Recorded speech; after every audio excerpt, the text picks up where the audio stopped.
Gus,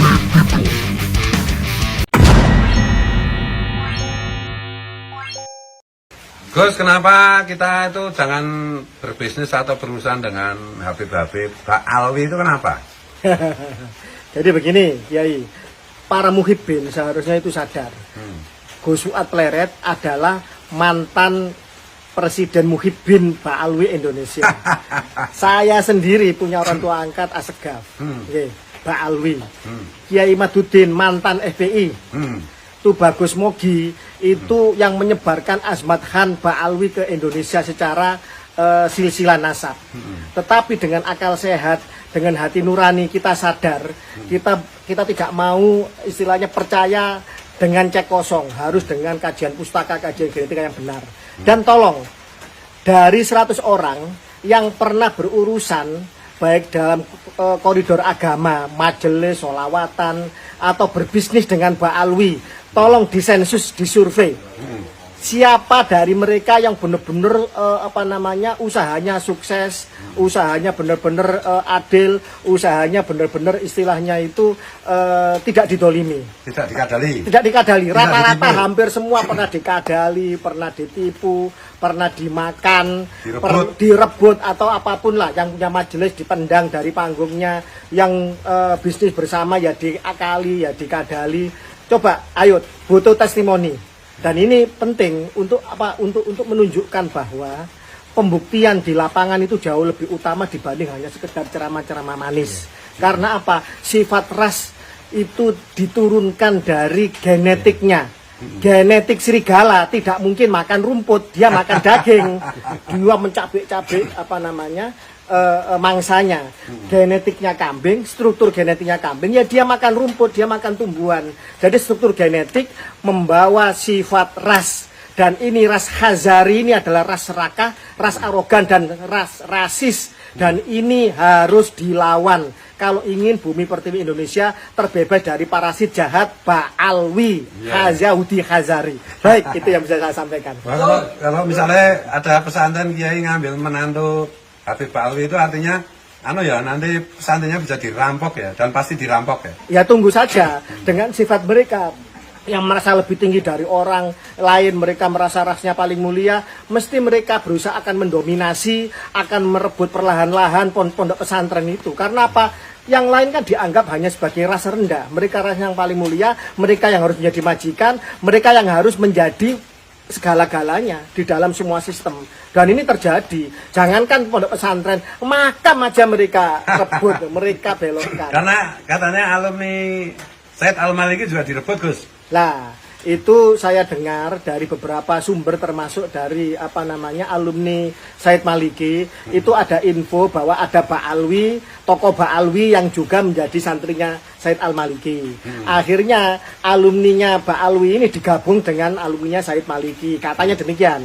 Yang ngomong salah satunya adalah Kiai Ali Badri dan juga ada Kiai Mukhlisin Jember dan lain-lain. Itu Kiai Mukhlisin Bondowoso. Jadi beberapa kesaksian dari alumni-alumni seperti pada akhirnya ketika santri-santrinya Said Maliki yang masih lurus, yang masih itu akhirnya terkooptasi. Dan akhirnya panggung dan narasi itu akhirnya berbelok ke Ba'alwi. Bahkan Said Maliki itu gelarnya cuma Sayyid. Katanya Sayyid di bawahnya Habib.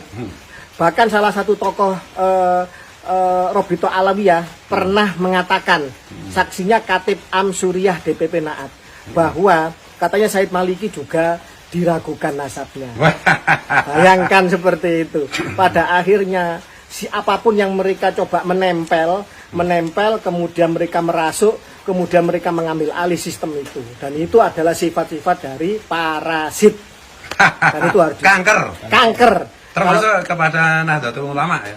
Apalagi nanti lihat saja apakah kalau kemudian ini tidak dihentikan, terus kiai-kiai Nusantara yang di framing mereka nasabnya, rasnya lebih rendah dari mereka, apa nggak diambil nanti majelis-majelisnya, pondok pesantrennya, bahkan nanti umatnya akan diambil untuk mereka untuk dikapitalisasi. Dan ini harus dilawan secara kuat, secara tanpa pandang bulu, baik itu Ba'alwi yang katanya radikal maupun yang halus. Justru yang halus yang lebih berbahaya, karena sifat orang Indonesia ini atau orang Jawa, kalau dipangku mati, kalau kemudian dihormati, kemudian didekati, dikancani, itu akhirnya lemah. dan tidak sadar bahwa mereka mau dibunuh pelan-pelan seperti kodok ditaruh di atas air yang lama-lama air ini di atasnya api, kemudian semakin lama semakin mendidih, si kodoknya mati pelan-pelan. Dan ini berbahaya untuk kebangsaan kita ya Gus, karena mereka memang sebenarnya tidak cocok dengan NKRI, Pancasila dan lain-lain itu ya. Sangat berbahaya. Buktinya apa? Banser, ini ada beberapa anggota Banser. Banser ketika kemudian membakar bendera HTI, Banser dikutuk besar-besaran. Bahkan di DKI Banser disuruh baca syahadat. Bayangkan pasukannya ulama, mereka yang setia menjaga Garda Nusantara, Garda Bangsa dan seterusnya, ini kemudian disuruh baca syahadat padahal mereka adalah pasukannya ulama. Sementara di Yaman sana Houthi membakar bendera Saudi, tidak ada komentar apapun. Bendera Saudi lebih lama mereka menggunakan kalimat tauhid, tapi ini kemudian dipukul rata dan ini menjadi framing untuk memfitnah Banser. Jadi mereka sebenarnya itu kalau dia dari sejarah nih, 1928 Sumpah Pemuda mereka tidak ikut, 10 November tidak ikut, revolusi agresi 1 2 Belanda mereka tidak ikut. Dia 30 SPKI, Dia 30 SPKI mereka menjadi ketuanya, NID dan lain-lain. Dan ini sejalan dengan mereka yang menjadi petinggi Partai Komunis Yaman, Partai Sosialis Marxisme Leninisme Yaman hingga saat ini, namanya Abdurrahman Assegaf yang jadi sekjennya itu. Lah ini mereka ini PKI komunis yang nuduh orang lain komunis, padahal yang jadi korban ya NU, Bansernya dituduh menjadi PKI. Ini kan maling teriak maling. Dan mohon maaf, kalau ini tidak disadari dan tidak ada yang berani bernarasi tegas, masih sungkan-sungkan, masih berusaha bersikap netral. Ingatlah, mereka yang bersikap netral di dalam situasi penindasan, Anda bagian dari penindas itu sendiri, dan Anda berdosa kepada Allah. Mau berkata apa Anda di hadapan Kanjeng Nabi nanti, dan meluruskan nasab Nabi di Nusantara, ini adalah bagian dari tanggung jawab Anda kalau mengaku orang yang beriman dan cinta sama Kanjeng Nabi. Demikian. Siap, keren. Terima kasih Gus. Siap, terima kasih. Ya, Merdeka. Merdeka. Assalamualaikum warahmatullahi wabarakatuh. Jumpa lagi dengan saya di channel Langit Pitu. Saudara-saudaraku, sahabat-sahabatku, dimanapun berada, tentunya sudah kita cermati bersama, sudah kita simak bersama untuk tayangan video yang tadi. Beliau Gus telah menyampaikan pesan untuk para mukibin dan tentunya untuk kita semua ya, sebagai warga Nusantara tercinta ini. Sahabat-sahabatku, saudara-saudaraku, banyak sekali bukti-bukti dari bahwa klan Mbah Alawi itu tidak pernah ada perbuatan satupun yang baik dan satupun yang bagus. Jelas tidak ada yang bisa dicontoh. Dan memang betul, satu saja dari Kabib di mana ada yang pernah konser mengeluarkan kata-kata atau berkoar untuk kebaikan. Satu saja para Kabib yang mengajak santrinya atau yang mengajak, bukan santrinya lah, yang mengajak pasukannya itu mengajak kebaikan dan kebenaran. Tentunya sangat mustahil karena terlalu banyak di media-media sosial, dari jejak-jejak digitalnya mereka itu sangat buruk dan jelek semuanya. Jejak digital tidak akan bisa dihapus. Sahabat-sahabat, saudara-saudaraku dimanapun berada, kita semua sudah paham dan kita semua sudah sadar. Dan kejadian kemarin juga hall di Solo. Mereka berjalan, tetapi mereka mengeluarkan statement-statement yang buruk. Ada yang menunggu PWLS inilah, ada yang menunggu PWLS itulah. Mereka berkoar-koar seperti itu. Mereka memang sengaja untuk memancing pribumi untuk berbuat anarkis. Tetapi untungnya PWLS dan pribumi itu sangat cerdas untuk menghadapi masalah-masalah ini. PWLS tidak akan terpancing karena PWLS semua santun, sopan, dan beradab. Tidak seperti pasukan-pasukan yang putih-putih itu, FPI itu. Mereka semua frontal. Kenapa mereka frontal?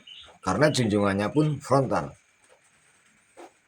Satu saja dari Khabib tidak ada yang baik. Semua ndawir. Semua ndawir. Sekarang banyak ulama yang meninggalkan para Khabib. Jongos-jongosnya pun alhamdulillah sudah banyak yang sadar, insaf, meninggalkan para Khabib. Banyak yang sudah tidak lagi percaya dengan Khabib cucu Nabi. Karena sebenarnya memang mereka tidak tersambung nasab dari Kanjeng Nabi Muhammad Shallallahu Alaihi Wasallam. Mereka hanya mengaku-ngaku sebagai cucu Nabi agar mereka dimuliakan, agar mereka disanjung-sanjung. Tapi juga alhamdulillah pribumi Nusantara sudah banyak yang tersadarkan. Dan alhamdulillah intinya meninggalkan klan Ba'alawi, meninggalkan para Khabib-Khabib Dobolowi. Semuanya berjalan dengan baik. Banyak kita lihat dan kita dengar makam banyak yang palsu dan sudah dihancur leburkan. Biar sejarah menjadi lurus. Sejarah yang dibelokkan oleh klan Ba'alawi, kami luruskan lagi. Untuk masa depan anak bangsa dan anak cucu-cucu kita semua. Sahabat-sahabatku, saudara-saudaraku semua, dimanapun berada. Kita sebagai pribumi Nusantara tercinta ini tetap semangat. Jangan mundur selangkah pun untuk terus tetap maju, mempertahankan Nusantara Republik ini. Karena Nusantara ini jelas akan dihaki, akan dimiliki oleh klan Ba'alawi. Mereka sudah punya target untuk menjadi negara khilafah untuk NKRI ini.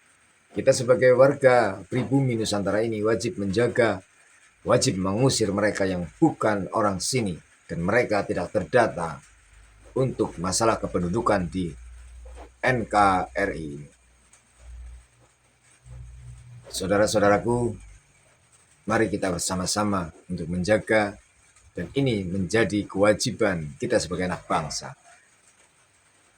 Dan kalau bukan siapa lagi, kalau bukan kita. Dan mau kapan lagi kalau bukan dari sekarang. Makanya mari kita bersama-sama untuk meluruskan sejarah ini, menjaga sejarah ini, merawat peninggalan pejuang-pejuang Indonesia, merawat peninggalan nenek moyang kita, merawat peninggalan leluhur-leluhur kita. Demikian sekilas dari saya. Semoga tayangan ini bermanfaat. NKRI harga mati.